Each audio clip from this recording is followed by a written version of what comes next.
আজকে একটা আধার কার্ডের স্ট্যাটাস দেখেই হতবাক হয়েছিলাম এবং তার জন্যই এই গুরুত্বপূর্ণ ইনফরমেশনটি আপনাদের সঙ্গে শেয়ার করার প্রচেষ্টা।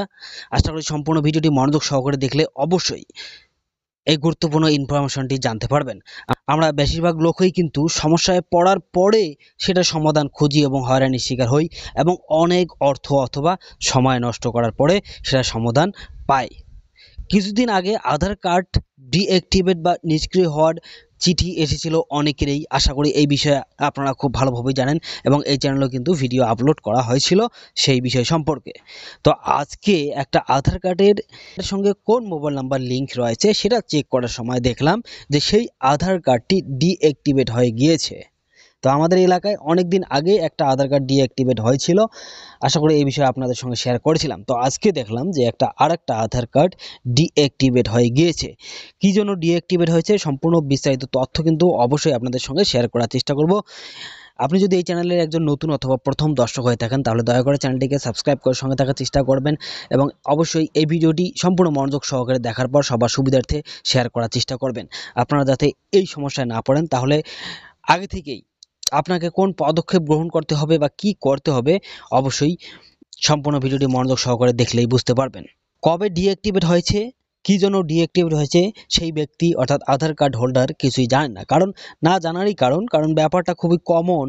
কোনো নোটিশ বা চিঠি আসেনি সেই ব্যক্তির এবং হয়তোবা কোনো সরকারি সুযোগ সুবিধার জন্য আবেদন করেইনি, কারণ করলে তো অবশ্যই বুঝতে পারতো যে সেই আবেদনটি বা সেই সুযোগটি পাচ্ছে না আধার কার্ডের সমস্যার কারণে। আসল কথা হচ্ছে সেই ব্যক্তি বা আধার কার্ড হোল্ডার কোনো কিছুই জানে না যে কতদিন আগে এই আধার কার্ডটি ডিঅ্যাক্টিভেট হয়েছে। তো আশা করি ডিসপ্লেতে আপনারা দেখতেই পাচ্ছেন আধার কার্ডের স্ট্যাটাস। এখানে লেখা রয়েছে আধার নাম্বার, প্রথমে আধার নাম্বার থাকবে, has been deactivated under regulation 28 of the Aadhaar enrolment and update regulations 2016। মাত্র এক মাস আগে বা এক মাসের মধ্যে যে আধার কার্ডগুলো ডিঅ্যাক্টিভেট হয়েছিল এবং চিঠি এসেছিল সেই চিঠিতে কিন্তু এই রেজুলেশনটা লেখা ছিল 28 এবং এনরোলমেন্ট অ্যান্ড আপডেট রেজুলেশন 2016 ঠিক এইভাবে কিন্তু লেখা ছিল। তো এই ব্যক্তিরও কিন্তু আধার কার্ডের স্ট্যাটাসে ঠিক এটাই শো হচ্ছে। আধার কার্ডের স্ট্যাটাসে যদি বর্তমান পরিস্থিতিতে ঠিক এই রকম শো করে তাহলে সর্বপ্রথম কাজ হচ্ছে যে আধার কার্ডটি আপডেট করা। এক্ষেত্রে কিন্তু হতাশা হলে চলবে না বা ভয় পেলে চলবে না, সর্বপ্রথম কাজ হচ্ছে কিন্তু আধার কার্ডটি আপডেট করা। তো এই রেজুলেশন 28-এ কী কী লেখা রয়েছে সেই বিষয়ে কিন্তু বিস্তারিতভাবে এই চ্যানেলে ভিডিও আপলোড করা রয়েছে, সেই ভিডিওটির লিঙ্ক অবশ্যই এই ভিডিওটির ডেসক্রিপশন বক্সে দিয়ে রাখবো।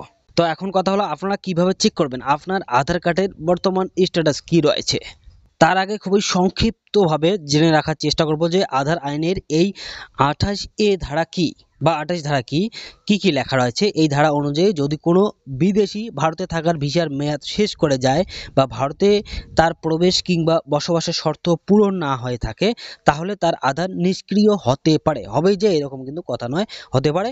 এই আবহে মনে করা হচ্ছে অনুপ্রবেশকারীদের চিহ্নিত করার প্রক্রিয়ার জেরে এইসব ব্যক্তিদের আধার নিষ্ক্রিয় হয়ে থাকতে পারে বা আধার করানোর সময় হয়তো কেউ ভুয়ো নথি জমা দিয়েছিল অথবা আধার করানোর সময় ক্লিয়ার ডকুমেন্টস জমা পড়েনি, বিভিন্ন কারণ থাকতে পারে। তার জন্য সর্বপ্রথমে কিন্তু বায়োমেট্রিক তথ্য পুনরায় ভেরিফিকেশন করে আধার কার্ড আপডেট করতে হবে। যেমন নাম, ঠিকানা, জন্ম তারিখ সঠিকভাবে আপডেট করিয়ে নিলেই এই ডিঅ্যাক্টিভেট আধার কার্ড পুনরায় অ্যাক্টিভ হতে পারে। তার জন্য কিন্তু সর্বপ্রথমে নিকটবর্তী আধার সেবা কেন্দ্রে যোগাযোগ করতে হবে এবং আধার কার্ডটি আপডেট করতে হবে। তো আপনার আধার কার্ডের স্ট্যাটাস চেক করার জন্য সর্বপ্রথমে গুগল বা ক্রোমে গিয়ে সার্চ করবেন আধার স্ট্যাটাস লিখে, সঙ্গে সঙ্গে ঠিক এইভাবে দেখতে পারবেন মাই আধার UIDI চেক আধার স্ট্যাটাস।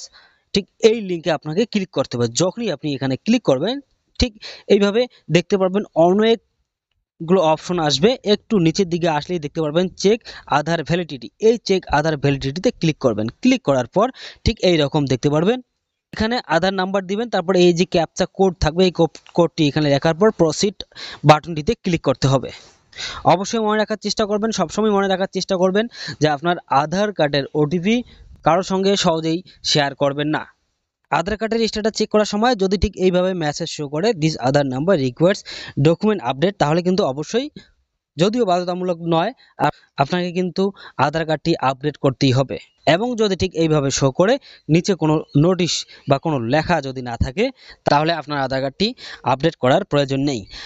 এসব বাদ দিয়ে আপনার ফিঙ্গারের যদি কোনো সমস্যা হয়ে থাকে, যেমন ধরুন রেশন সংগ্রহ করার সময় বা এর মাধ্যমে টাকা তোলার সময়, ব্যাংকের টাকা তোলার সময় যদি আঙুলের ছাপের সমস্যা হয়, তাহলে আধার কার্ডটি আপডেট করে নিলেই কিন্তু সেই সমস্যার সমাধান খুঁজে পাওয়া যাবে। তো আশা করি আজকের ভিডিওটির মাধ্যমে যে ইনফরমেশনটি আপনাদের সঙ্গে শেয়ার করার চেষ্টা করলাম অবশ্যই বুঝতে পেরেছেন। তো সম্পূর্ণ ভিডিওটি মনোযোগ সহকারে দেখার জন্য আপনাকে অসংখ্য ধন্যবাদ। ভালো থাকবেন, সুস্থ থাকবেন। আবার দেখা হবে নতুন কোনো একটা ভিডিও নিয়ে। ধন্যবাদ।